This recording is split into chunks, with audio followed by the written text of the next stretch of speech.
Так, здравствуйте, мы проживаем по Дзержинского, 78. Дом, получается, пятиквартирный. Обращались мы, получается, во все инстанции, и промышленный округ свой обращались, и в мэрию обращались, писали письма. Через суд у нас постановление пришло, что как бы снос, дом получается, по сну до 17 года. Но как-то мы узнавали, вроде бы до 20-го неизвестно. У нас нет отопления, у нас нет воды, у нас нет мусорных даже ящиков. Сколько просили, до сих пор ничего не стоит. Отопление, потому что у нас печное отопление. Отопление давно уже нет, несколько лет. Это получается лет, наверное, уже, если не, около 20, наверное, да? Где-то так. Около 20 лет точно нет отопления. Сами печь топим, дрова покупаем. Воды вообще нет, приносим воды с колонки. Это находится у нас 300 метров, получается, отсюда, если не больше. Это до школы милиции колонка. Таскаем бутылками, кто как может. Так что еще сказать-то? Вообще, короче, нет условий никаких. И проживаем недавно уже. Куда мы только не обращались, куда мы только не ходим, везде у нас по боку только бумага отписана, и все, и под снос получается. И вообще условий нет здесь жить. Квартиры мы как бы не утепляли, все равно дом уже старый совсем, 74-го года стоит. Вообще постройка 74-го. У меня, да, засыпной. Все получается и в аварийном состоянии, подхода нет, ни пожарки, ни скоро к нам подъехать никто не может, потому что кругом как-то вот фундамент, здесь постройку поставили. Строится, получается, строится, разрешают, а у нас условий нет никаких. Даже вот вход один сейчас общий получается. Я Габышева Татьяна Леонидовна, я проживаю в квартире номер 1. У нас, значит, в этом году печка вообще, она просто упала. Топка упала, и сейчас мы даже не знаем, чем мы будем отапливаться. Мы половину печки разобрали, а вторая половина, где дымоход, он стоит и держит просто крышу. Вот сейчас мы это убрали, не знаю на что, но нам нужно покупать печку. Мы куда только не обращались. Крыша у нас течет, вообще конкретно течет. Прямо тазики подставляем, летом у нас ужасно. Полы все подняты, кругом сырость. Делать мы просто не знаем, что. У меня уже целая папка документов, а бесполезной реакции никакой нет. Я Добрынина Ольга Венедиктовна, проживаю по Дзержинского, 78, квартира 2. Конечно, в таком состоянии жить, невозможно. Ноги так живут, понятно, да? Но как мы живем, так нельзя жить, конечно. Обращаемся, стучимся, нам все обещают, а толку никакого.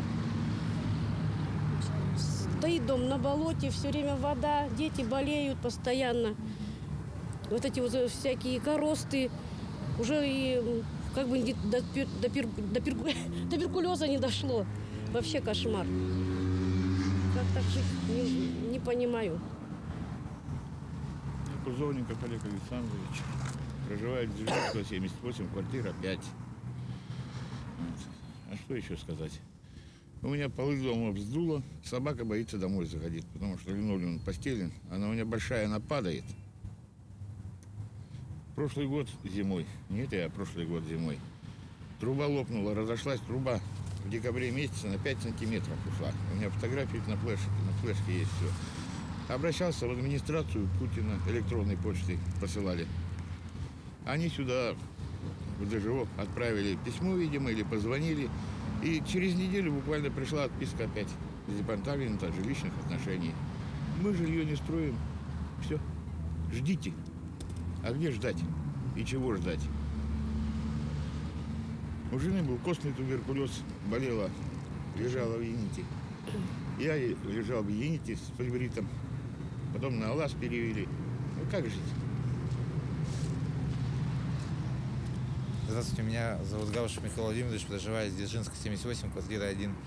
Вот как уже говорили, что обращались во все инстанции, глава промышленного округа нашего, Подголов, он приезжал, смотрел ситуацию здесь. Ответ развернулся, посмотрел, уехал, сказал, что, говорит, смысла дом ремонтировать нету, вам проще как-то выбивать туда-сюда, потому что, дом все, у него 87% износов. Вот. На крышу пытался я залезть, сделать что-то там. Боишься просто по крыше ходить, все бежит, провалишься просто, балки все уже сгнили, балки, на крыше все сгнило, внизу все сгнило, вот ходил этим летом смотреть заваленки, все пусто, в стенах вообще ничего нету, все. Это сколько денег-то надо делать, дом муниципальный. Я понимаю, там, собственность сделал бы, а так из-за чего? Сейчас вкладываешь.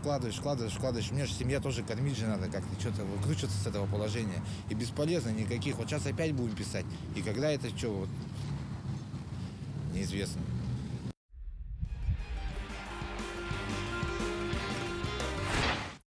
Я хочу обратиться к нашему мэру города, к Николаеву Айсену и президенту. Пожалуйста, не оставьте вот этот барак. Обратите внимание, они живут все жители этого дома, барака, то есть как на пороховой бочке. Холодно, дом разваленный, в общем, как электричество, все на соплях. Пожалуйста, обратите и дайте им нормальное жилье. Они все родились тут местные в городе Якутске. Спасибо. Мы надеемся на вас. Уже вы нам поможете. Я ихняя мать Габышев в семье. У них внучка, у них дети. Невестка не работает, так как боится оставить ребенка. Со школы не прийти. Дверь еле закрывается. Ну, в общем, ужасно. Дом невыносимо там жить. Помогите нам, пожалуйста.